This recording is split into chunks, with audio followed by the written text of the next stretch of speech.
Let's go back to the phone lines. Talk to Pete in Pennsylvania, listening on the web. Hi, Pete. Hi, Hank. What a beautiful story you just told. Boy, it's very humbling to hear such a story like that. Yes. What a wonderful woman she must be. Oh, yes. I'm a 20-year listener to your program, and believe it or not, this is the first time I'm ever calling. I guess predominantly it's because I've been able to get my questions answered by previous questions from other callers, and certainly the information on your website. So you and your staff do a terrific job. Thank you.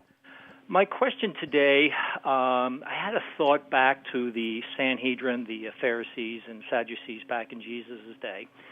And I was thinking, they knew that Jesus or Messiah was prophesied.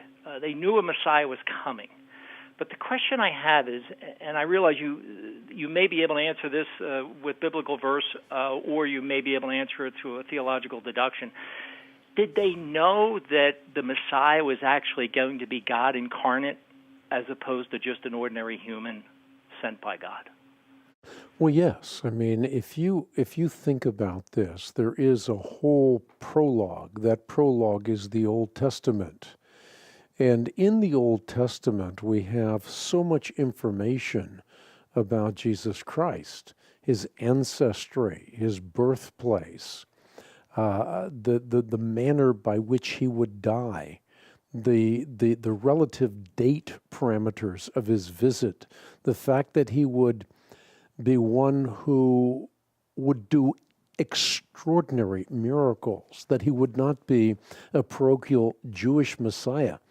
All of these things foretold in the Old Testament such that those that knew the law and the prophets knew that only Christ could walk through that doorway. So there is a denial that is premeditated. And this is what you find with the teachers. The teachers of the law were, with premeditation, denying that this was the Christ. Why? Because they had their own gigs.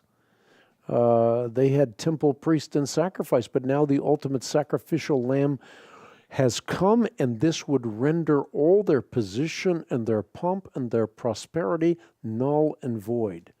So what they devised to do was to say that Jesus did what he did through the power of Beelzebub, the prince of demons. And this is why this, in a historical sense, is called by Jesus an unforgivable sin.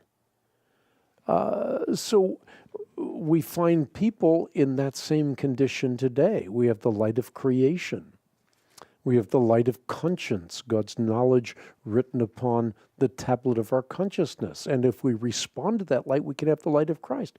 But yet, many, in spite of that light, continue to deny what they truly know because they want to live life within the dictates of their own will. So did they know? In a historical sense, yes, but we can relate to that very same thing today, at least if we deny Christ in light of all of the evidence.